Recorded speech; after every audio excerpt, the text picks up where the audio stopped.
কারণে আমরা অনেকটাই সেখান থেকে ঘুরে দাঁড়াতে পেরেছি। একই প্রেক্ষাপট কিন্তু আমরা দেখেছি এই 2024 সালের জুলাই আগস্টের যে গণ অভ্যুত্থানের যে প্রেক্ষাপটের প্রেক্ষিতে, যে তারা কিন্তু শুধু রেমিটেন্স দিয়েই যে আমাদের সাথে না দিয়ে যে আমাদের সাথে ছিল তা না, তারা বিভিন্নভাবে বিভিন্ন ক্ষেত্রে প্রচারণা বা তাদের সমর্থ দিয়েও আমাদের সাথে ছিল। আমরা প্রবাসীদের নিয়ে অনেক সময় অনেক প্রোগ্রাম করি, প্রবাসীদের তাদেরকে আমরা এই প্রোগ্রামে ডেকে হয়তো রেমিটেন্স যোদ্ধা হিসেবে স্বীকৃতি দিই, সম্মান দিই, কিন্তু আসলেও রেমিটেন্স যোদ্ধাদের জন্য আমরা কতটুকু নিবেদিত, আমরা কতটুকু তাদের জন্য কাজ করি।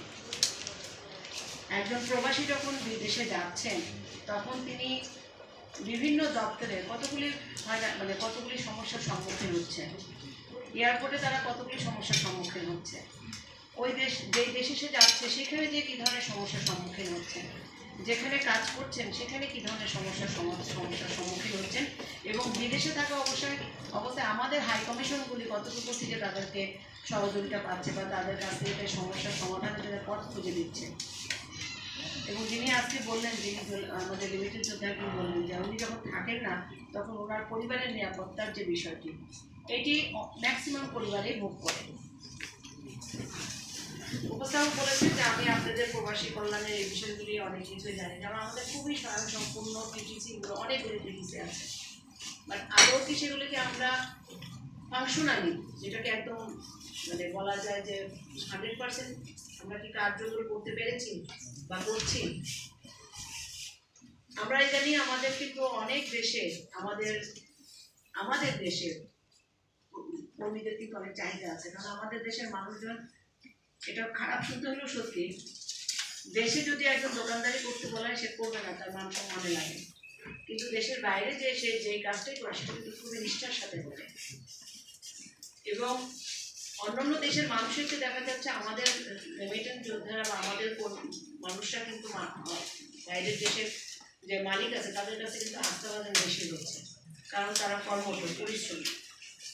কিন্তু সেই প্রেক্ষিতে আমরা তাদের যে ন্যূনতম যে চাহিদাগুলো সেগুলি কিন্তু আমরা বা তার পরিবার কিন্তু সে পূরণ করে না। আজকে এই প্রোগ্রামের আগে একটা রিপোর্ট করছিলাম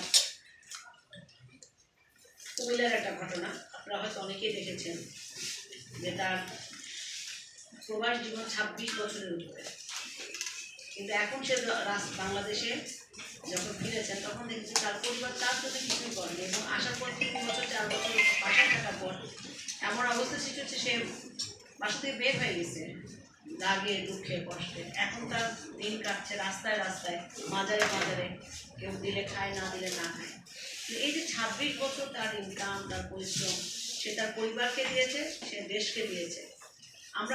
তার পরিবার কি দিল তাকে, আর আমরা কি দিলাম তাকে। আমি যখন প্রবাসী কল্যাণ নিয়ে কাজ করতাম তখন আমার এটাই বারবার বলা ছিল যে স্যার, কারণ আমি জানি, কারণ হচ্ছে যে সত্যি কথা বলি, আমার ফ্যামিলিতে অনেক প্রবাসী আছে, আমার চাচাতো ভাইরা, আপন চাচাতো ভাইরা অনেক আছে, এখনও আছে, সিঙ্গাপুর আছে, কুয়েত আছে, দক্ষিণ কোরিয়া আছে, জাপানে আছে, মালয়েশিয়া আছে, এবং আমার বড় ভাসুর ইউএসএতে আছেন, আমার মেজো ভাসুর রাশিয়া আছে। তো আমি জানি যে যেমন আমার 2 ভাসুরের ক্ষেত্রে প্রবলেমগুলো আমরা ফেস করি না, কারণ তারা যেহেতু কর্মী হিসাবে যায়নি। আমার মেজো ভাসুর হচ্ছে রাশিয়াতে ডাক্তার, সে ওখানকার সরকারি হাসপাতালের ডিপার্টমেন্টাল হেড, আর আমার বড় ভাসুর হচ্ছে ইউএসএতে, সে ওখানকার সিনেটের একসময় প্রেসিডেন্টও ছিলেন, এবং ইউএসএতে বৈশাখীর যে ছুটি প্রণয়ন একসময় ওনার হাতে হয়েছে। সে তো ওনারা প্রবাসী হিসাবে, কর্মী হিসাবে যে প্রবলেমগুলো সেগুলো ফেস করেননি, বাট যারা প্রবাসী কর্মী হিসাবে যান তারা যে প্রবলেমগুলি ফেস করে বা তারা যে দুর্ভোগের শিকার হন এগুলো আমি জানি। আমার অনেক আত্মীয় স্বজন আছে যে তারা দেখা যাচ্ছে দালালদের কাছে টাকা দিচ্ছে, জমিটা বিক্রি করেও দিচ্ছে বা ঋণ নিয়ে দিচ্ছে, বিদেশেও যেতে পারতেছে না, টাকাও ফেরত পাচ্ছে না। এখনো আমরা মানুষের কাছে ওভাবে আমাদের ব্যবস্থাপনাটার মেসেজটা পৌঁছাতে পারিনি, যার কারণে এখনো দিচ্ছে।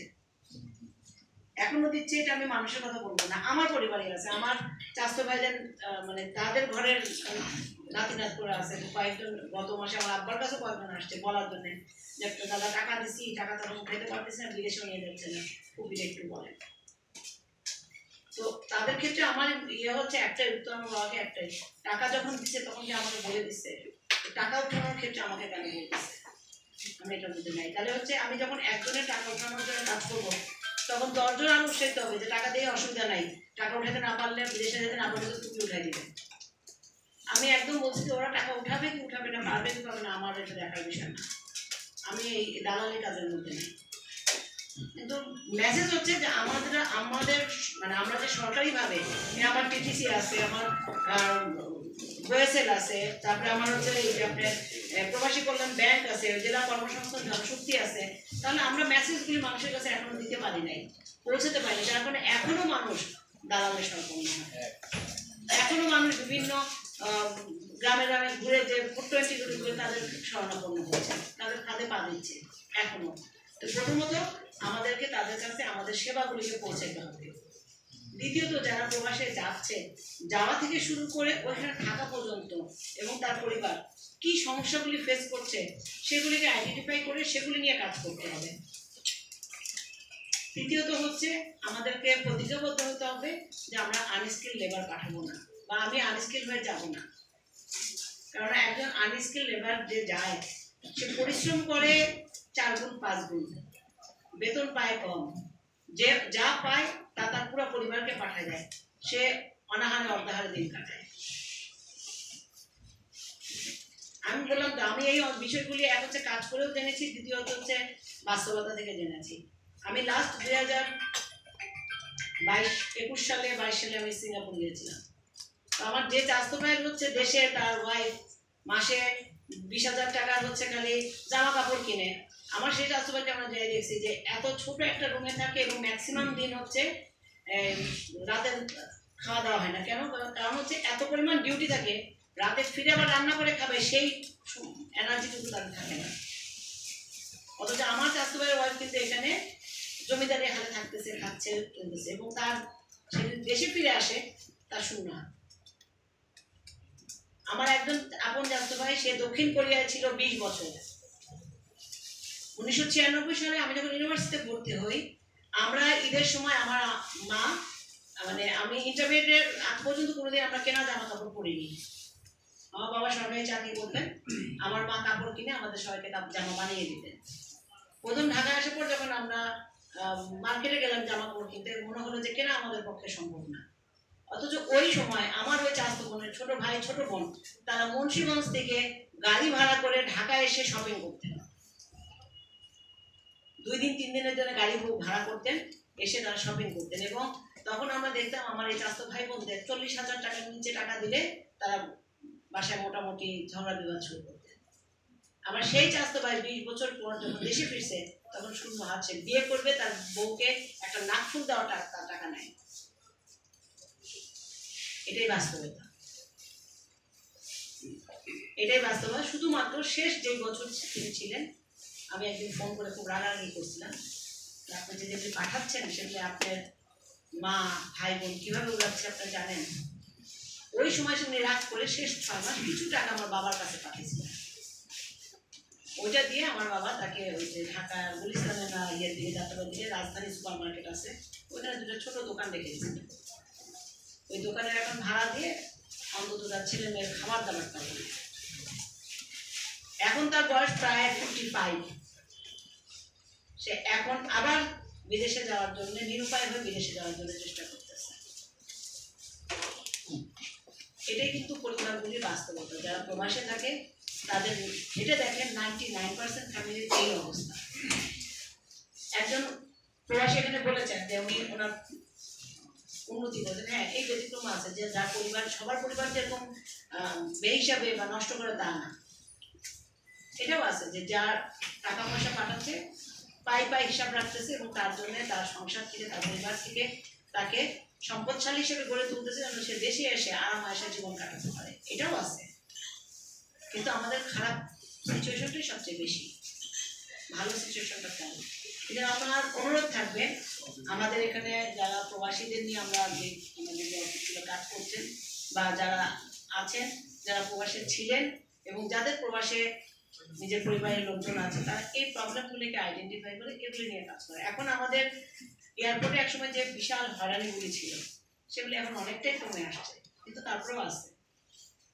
ঠিক আছে, প্রবাসীরা যখন জিনিস নিয়ে আসে আমরা দেখেছি যে কিভাবে আমাদের এয়ারপোর্টে যারা কর্মরত ছিলেন তাদের তাদের সেই প্যাকেট ধরেই জিনিস রেখে দিত, লাগেজ ধরেই জিনিস রেখে দিত। আমি এগুলো বাস্তবতা দেখেছি। তো এই জন্য এই বিষয়গুলি থেকে আমাদেরকে বের হয়ে আসতে হবে। যারা আমাদের অর্থনৈতিক চাকা সচল রাখার জন্য, তার পরিবারকে দুই মুঠো ভাত খাওয়ানোর জন্য নিজের দেশ পরিবার সবকিছু ত্যাগ করে যাচ্ছে, তাদের এই ত্যাগকে আমাদের মূল্যায়ন করতে হবে। তাদেরকে মূল্যায়ন করতে হবে যে তারা আমাদেরকে যেই সাপোর্ট দিচ্ছেন সেই সাপোর্টে তাদের পরিবারকে আমরা আমাদের পক্ষ থেকে কি দিচ্ছি। তারা তো আজকে দিয়ে আমাদেরকে, আমরা প্রতিদিনই দেখি যে আমাদের কত বিলিয়ন ডলার ইনকাম হচ্ছে, প্রতিদিনই আমরা দেখি, এবং দেখে কিন্তু আমরা খুব প্রাউড ফিল করি। কিন্তু যে ব্যক্তি পাঠাচ্ছে তার কি খোঁজ আমরা কখনো রাখি, বা তার কি সমস্যা কখনো আমরা জানি? আমরা চেষ্টা করব আমাদের এই প্রবলেমগুলি আইডেন্টিফাই করতে, এবং সরকারের কাছে এই পক্ষে শুধু আইডেন্টিফাই না, এর সাথে সাথে সমাধান কি দেওয়া যায়। কারণ সরকারকে যখন আমরা পাঠাবো যে এই সমস্যা তারা ফেস করে, একই সাথে আমাদের কিছু সম্ভাব্য প্রস্তাবনাও পাঠাতে হয় যে এর প্রেক্ষিতে এটা করা যায়। আমরা সেই জিনিসগুলি নিয়ে কাজ করব। আর আমরা এখানে উপস্থাপনায় দেখেছি জয়পুরহাটের আর কুমিল্লার রেশিও আমাদের 1400 আমাদের 37,000 তো মানে গ্যাপ, আবার অনেক জেলার সাথে কিন্তু লাখেও গ্যাপ আছে, আমাদের মানে লাখেও গ্যাপ আছে। তো আমাদের এই জেলায় হচ্ছে একেবারে কৃষি নির্ভর দেশ, মানে এর জেলা এলাকা, কৃষির বাইরে কোনো মিল ফ্যাক্টরি নাই, কোনো ইন্ডাস্ট্রি নাই, কোনো পর্যটন নাই, কিছুই নাই। এখানেও কিন্তু যে বিদেশে যেতে চাচ্ছে না তা না, যাচ্ছে, তারাও দেখা যাচ্ছে দালালের শিকার হচ্ছে। কারণ হচ্ছে এই যে স্কিল হতে হবে, ল্যাঙ্গুয়েজ জানতে হবে, এদের কিন্তু অনেকেরই অনেক ধরনের অনাগ্রহ আছে, শিখতে হবে। তো মানুষকে এটাই হতে হবে, তুমি এখন যাওয়ার আগে একটু যদি পরিশ্রম করো, একটু যদি কষ্ট করো, তাহলে বিদেশে যে শ্রমটা তুমি দিবা, সেটার ইনকামটা তোমার অনেক বেশি হবে। এবং দেখা যাবে তুমি স্কিল লেবার হিসেবে, তুমি সার্টিফাই হিসেবে যদি যাও, তোমার কাজের যে মানে পোস্টের যে পজিশন হবে সেটাও অনেক ভালো হবে। দেখা যাচ্ছে আমার দেশের যে ছেলেটি কাজ জানতেছে তাকে দিয়ে কাজ, অথচ তার সুপারভাইজার হিসেবে যে কাজ করতেছে আরেক দেশে, সে হচ্ছে তার চেয়ে দেখা যাচ্ছে কোয়ালিটিতে অনেক খারাপ, মানে কাজের ডেলিভারি কোয়ালিটিতে। বাট তার সার্টিফিকেশনের কারণে সে আমার সুপারভাইজার হিসেবে কাজ করতেছে, আমি কাজ করে দিচ্ছি, সেটার বেনিফিট সেটা শুনে সে ভোগ করতেছে। তো আমাকে এটা বুঝতে হবে যে আমার শ্রম দ্বারা আমি যেটা বাস্তবায়ন করবো, বা আমার শ্রম দ্বারা আমি যেটা করবো, সেটার বেনিফিটটা যেন আমি ভোগ করতে পারি। সেই জন্য আমাকে স্কিল হইতে হবে, ল্যাঙ্গুয়েজ ব্যারিয়ারটা দূর করতে হবে। আর এই ল্যাঙ্গুয়েজগুলি কিন্তু খুব বেশি যে একেবারে মানে অনেক বেশি ল্যাঙ্গুয়েজ শিখতে হয় তা না। খুব, আমি প্রবাসীতে কাজ করার সময় দেখছি যে খুব ছোট ছোট ল্যাঙ্গুয়েজ বই, কিছু বেসিক জিনিস। আর আমরা বাঙালিদের একটা কিন্তু ইয়ে আছে যে মানে খুব দ্রুত কিন্তু অ্যাবজর্ব করতে পারে, খুব দ্রুত। যদি না হতো আজকে এই আপনার মানে জিঞ্জিরার মতন জায়গা এত সমৃদ্ধ হতো না। বাংলাদেশ যা দেখে তাই তৈরি করে ফেলতে পারে।